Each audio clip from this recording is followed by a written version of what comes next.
ಬಂದೆ ನಾನು. ಹೌದು, ನಾ ಬಂದದ್ದು ಮತ್ತೆಂತದ್ದು ಇದು ಬೆಕ್ಕು ಒಳ್ಳೆ ರೀತಿ ಯಾರಾದ್ರು ಒಳ್ಳೆ ಕಾರ್ಯಕ್ಕೆ ಹೊರಟಾಗ ಮಧ್ಯೆ ಅಡ್ಡ ಬರುವುದಿಲ್ಲ ಬೆಕ್ಕು ಅಪಶಕುನದ ಮಾರಿ.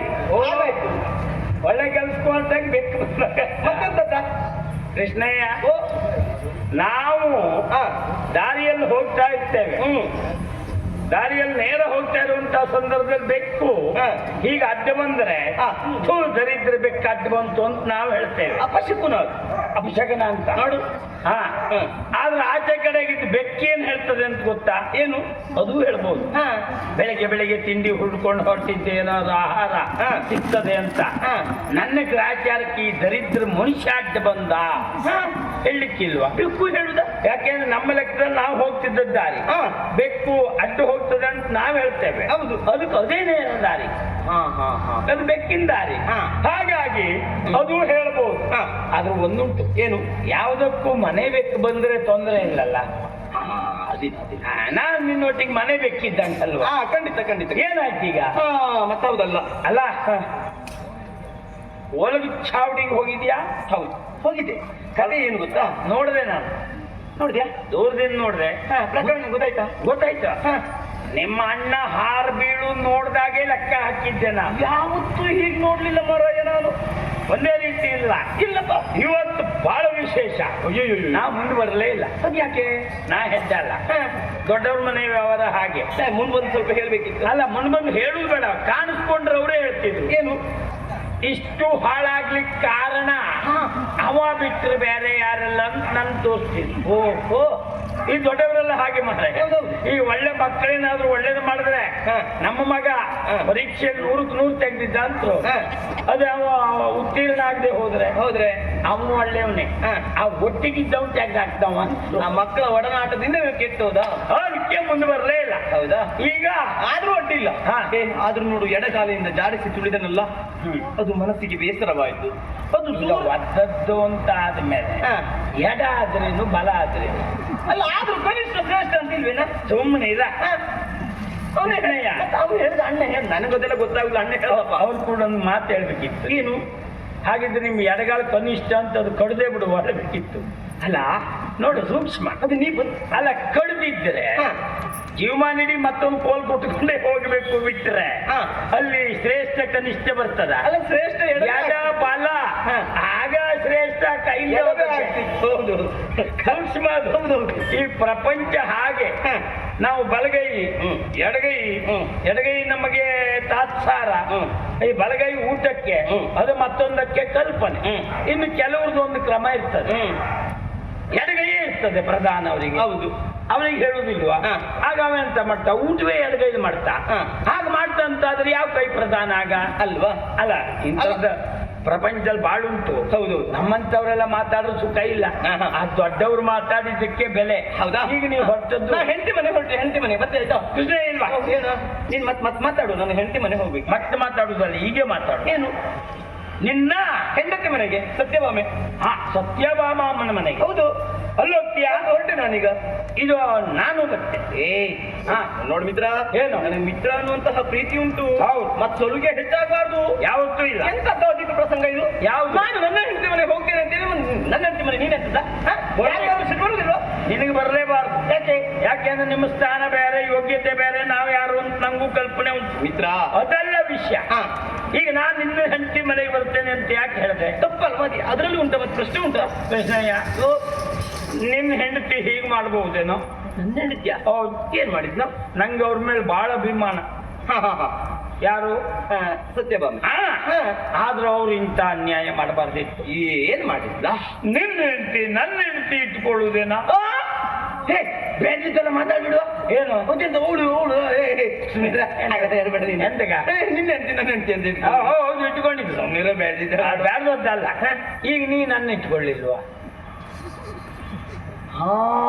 ಹಾಗೆ ಅದೇ ನಾನು ನಿನ್ನೊಟ್ಟಿಗಿರುವುದು ಕೆಲಸಕ್ಕೆ. ಹೌದು, ಅವ್ರೊಟ್ಟಿಗೆ ಉಳಿರುವುದು ಕೆಲಸಕ್ಕೆ. ಆದ್ರೆ ಎಷ್ಟು ಸಮಯ ಆಯ್ತು ಗೊತ್ತಾ ಮನೆಗೆ ಬರ್ದೆ? ಹೌದಾ? ಕೆಲವು ಕಾಲ ಕಳೆದು ಹೋಯ್ತು. ಹಾಗಂತ ನನ್ನ ಹೆಂಡತಿಯ ಬರಲಿಲ್ಲ ಅಂತ ನಾನು ಆಕ್ಷೇಪ ಮಾಡುವಾಗಿಲ್ಲ. ಯಾಕೆಂದ್ರೆ ನಾನು ಮನೆಗೆ ಹೋಗುವವನೇ ಅಲ್ಲ. ನಾನು ನಿನ್ನೊಟ್ಟಿಗಿದ್ದು ಬಿಟ್ರೆ ಹೆಂಡತಿಯೂ ಬೇಡ, ಸಂಸಾರವೂ ಬೇಡ, ಯಾವುದೂ ಬೇಡ ಅಲ್ವಾ? ನಾನು ನಿನ್ನೊಟ್ಟಿಗೆ ಎಲ್ಲ ಮೈ ಮರೆತು ಬಿಡ್ತೀನಿ. ಹೌದು. ಆದ್ರೆ ಇವತ್ತು ಹಾಗಲ್ಲ. ಹಾ. ಇವರು ಹೋಗಿ ಅವಳಿಗೆ ಬುದ್ಧಿ ಹೇಳಿ ಹಾ. ಗಂಡ ಬರ್ತಾನೆ, ಹಾ. ನೀನು ಒಬ್ಬಳು ಹೆಣ್ಣು ಹೋಗೊಂದು ಕಳಿಸ್ಬೋದಿತ್ತು. ಆ ಕೆಲಸ ಮಾಡ್ಲಿಲ್ಲ. ಹಾಗಾಗಿ ನಾ ಮನೆಗೆ ಒಂದೆರಡು ಸಲ ಹೋದೆ. ಹಾ. ಎಷ್ಟೊಂದು ಬಾಗಮ್ಮ ಬೀಗಮ್ಮನೆ. ಹೌದಾ? ಈಗ ಒಂದು ವಿಚಾರ ಮಾಡಿದ್ದೆ. ಏನು? ನಿನ್ನ ಒಟ್ಟಿಗೆ ನಾ ಬರ್ತಾ ಹೇಳಿದ್ದೆ ಯಾಕೆ? ಯಾಕೆ? ಒಂದು ವಿಷಯ ಗೊತ್ತುಂಟಾ? ಯಾವುದು? ನಿನ್ನ ಒಟ್ಟಿಗೆ ಹೋಗಬೇಕಾದ ಅನಿವಾರ್ಯತೆ ಉಂಟು. ಅದು ಉಂಟಾ? ಹೌದು. ಏನು? ನನ್ನ ಹೆಂಡತಿಗೆ ಸಿಟ್ಟು ಬಂದಿದೆ. ಹೆಂಗ್ಸ್ರಿಗೆ ಸಿಟ್ಟೊಂದು ಬೇಡ ಮಾರ. ಅಲ್ಲ ಹೆಂಗಸರಿಗೆ ಸಿಟ್ಟು ಬರ್ಲಿ, ಏನ್ ತೊಂದರೆ ಇಲ್ಲ.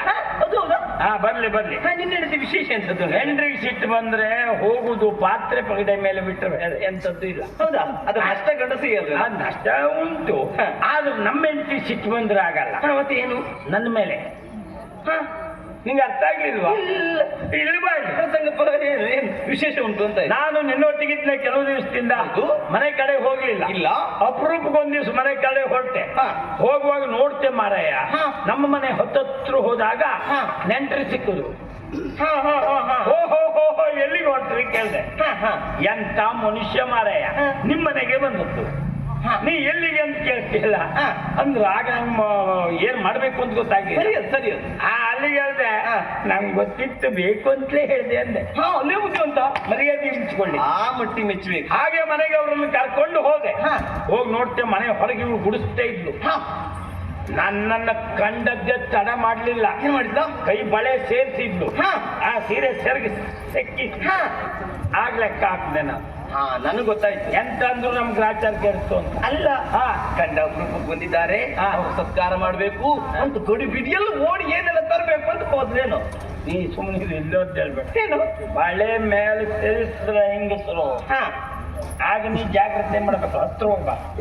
ಹಾಗುಂಟೆ ಪ್ರಕರಣವೇ ಆಗಿ ಇದು ನಂಗೆ ವಿಷಯ ಗೊತ್ತಾಯ್ತು. ನಾನ್ ತಡ ಮಾಡ್ಲಿಲ್ಲ. ಏನ್ ಮಾಡಿದ್ಯೋ? ಜಗಲಿ ಮೇಲೆ ಉಂಟಲ್ಲ, ಹೋಗಿ ನೆಂಟರು ಕೂಡಿಸ್ದೆ. ಅವಳು ಒಳಗ್ ಹೋದ್ಲ, ನಾವು ಓಡ್ ಹೋಗಿ ಬಾಗಿಲು ಹಾಕೊಂಡೆ. ಗುಟ್ಟು ಏನು? ಬಾಗಲ ಹಾಕಿದ್ದೆ. ಅವಳೇನು ಚಂಡಿ ಅವತಾರ ತಾಳಿದ್ದಾಳೆ. ನನ್ನ ತಲೆ ಕೈ ಹಾಕಿ ಎಳೆದ್ ಬಗ್ಗಿಸಿ. ಏನು ನಾನು ಯೋಚನೆ ಮಾಡಿದ್ದೆ ಹೀಗೆ, ಏನು ಸಿಟ್ಟಲ್ಲಿ ಓಡಿದ್ಲ ಹೆಂಡತಿ ಅಲ್ವಾ, ಸರಿ ಬಾರಿಸ್ಬೇಕು ಅಂತ ಬಾಗ್ಲ ಹಾಕೊಂಡೆ ನೀನು ಅಂತ ನಾನು ಯೋಚನೆ ಮಾಡಿದ್ದೆ. ಹೋಗ ಜೀವನದಲ್ಲಿ ಹಾಗೆ ನಡೆದದ್ದಿಲ್ಲ ನಮ್ಮ ಮನೆ. ಮತ್ತೆ ತಲೆ ಹಿಡಿದು ಜುಟ್ಟು ಹಿಡಿದು ಎಳ್ಕೊಂಡ್ಲು, ಮುಷ್ಟಿ ಕಟ್ಟಿ ನನಗೆ ಗುಡುಮ್ ಗುಡುಮ್ ಅಂತ ಕುದ್ಲು. ನನಗೆ ಹೊಡೆದದ್ದು. ಅಯ್ಯೋ ಶಿವ, ಎಂತಕ ನಿನಗೂ ಹೆಂಡತಿ ಹೊಡೆದ್ಲ? ಹೌದು, ನಿನಗೂ ಹೆಂಡತಿ ಹೊಡೆದ್ಲ? ನಾನು ನಿಂಗೆ ಹೊಡೆದಿಲ್ಲ. ಆಗಲ್ಲ. ನನ್ನ ಮಿತ್ರನಾದ ನಿನಗೂ ಅವಳು ಹೊಡೆದ್ಲ? ಹೊಡೆದದ್ದಷ್ಟೇ ಅಲ್ಲ, ನನ್ನ ಹೆಂಡತಿ ಜೊತೆ ಅವಳಿದ್ದಲ್ಲ ಇದ್ದವಳಾದ್ರೂ ಹೊಡೆದದ್ದೇ. ಅಯ್ಯೋ ಗುಡುಮ್ ಗುಡುಮ್ ಅಂತ ಗುದ್ದುದು. ನೀ ಸುಮ್ಮನೆ ನಾ ಬುದ್ಧಿವಂತ. ಅದೇ ಹೆಂಡತಿ ಹೊಡೆದಲ್ಲಿಗೆ ಒಂದು ಮಾನ ಹೋಗ್ಲಿಲ್ವಾ? ಮತ್ತೆ ಆದ್ರೂ ಮರ್ಯಾದೆ ಇಟ್ಕೊಂಡೆ. ಅದ್ಯಾಗ ಅವಳು ಗುದ್ಲಿಕ್ಕೆ ನಾನೇನು ಹೇಳಲಿಕ್ಕೆ ಕೇಳು? ಏನು? ಸಾಕು ಅಂದ್ರೆ ಹಲ್ಲು ಮೊಟ್ಟೆಯನ್ನು ಕಚ್ಕೊಂಡು ಗಟ್ಟಿಯಾಗಿ ಹೇಳುದು. ಹೊರಗಿದ್ದವ್ರ ಲೆಕ್ಕ ಏನು? ಹೆಂಡತಿಗೆ ಸಮಾನ ಹಾಕ್ಬಿಟ್ಟ ಅಂತ. ಬುದ್ಧಿವಂತಿಕೆ ನಿನ್ನ ಬಿದ್ದದ್ದು ನನಗೆ. ನಿನಗೆ ಹೆಂಡತಿ ಹತ್ರ ಪೆಟ್ಟು ತಿಂದಿಯಲ್ಲ ಅಂತ ಮರ್ಯಾದೆ ನಿರ್ದಿಷ್ಟ ಮಾಡ್ಲಿಕ್ಕಿಲ್ಲ ಅಲ್ವಾ? ನನಗೆ ಸಂತೋಷ ಉಂಟು. ಹೌದು, ಇದು ಎಂತದ್ದು ಮಾರಾಯ? ಈ ಪ್ರಪಂಚದಲ್ಲಿ ಎಷ್ಟು ಜನ ಹೆಸರಿದ್ದವ್ರನ್ನೆಲ್ಲ ನೋಡ್ತಿದ್ದೆ ಮಾರಾಯ. ಅವರೆಲ್ಲ ಬೇರೆಯವ್ರ ಹೆಂಡ್ರ ಹತ್ರ ಬಿಡ್ತೀನಿ ಸಾಯಿತು. ಹೌದಾ? ಆ ಲೆಕ್ಕದಲ್ಲಿ ನಾನು ಅದಿಲ್ಲ ಅಂದ್ರೆ ನಮ್ಮ ಹೆಂಡತಿ ಹತ್ರ ತಿಂದದ್ದು. ಓ, ಬೇರೆಯವ್ರ ಹೆಂಡ್ರು ಹೊಡೆಯಲಿಲ್ಲ ನಮ್ಗೆ. ಆ ಮಟ್ಟಿಗೆ ನಮಗೆ ಮರ್ಯಾದೆ ಉಳಿಲಿಲ್ವಾ? ಮನೆ ಹೆಂಡತಿ ಹೊಡೆದ್ಲಲ್ಲ, ಹಾಗೆ ಸಮಸ್ಯೆ ಇಲ್ಲ. ಹೌದು, ಆದ್ರೂ ಸ್ವಲ್ಪ ಹೊತ್ತು ಕೊನೆ ಕಾಲಕ್ಕೆ ಬಿದ್ದುಕೊಂಡು ಅವಳು ಕ್ಷಮೆ ಕೇಳುವುದು, ನಮ್ಗೆ ಬಿಸಿನೀರು ಹಾಕುದು, ಎಣ್ಣೆ ಹಾಕುದು, ಸ್ನಾನ ಮಾಡಿಸುದು. ಅಲ್ಲ, ಅದವರು ರಗಳೆ ಬೆಚ್ಚು. ಆದ್ರೂ ಒಂದ್ ಹೇಳ್ತೇನೆ, ಇವತ್ತು ನಿನ್ನೊಟ್ಟಿಗೆ ನಾನು ಬಂದೆ ಅಂತ ಆದ್ರೆ ಆ ಪರಿಸ್ಥಿತಿ ಬರ್ಲಿಕ್ಕಿಲ್ಲ ನಂಗೆ. ಹಾಗೆ ನೀನಿದ್ದದ್ರಿಂದ ಕರ್ಕೊ ಬರ್ಲಿಕ್ಕೂ ಆಗ್ತದೆ. ಆದ್ರಿಂದ ನಾನು ಬರ್ತೇನೆ. ಹೌದಾ? ಹೋಗೋಣ. ಆಯ್ತು, ಹೇಳು.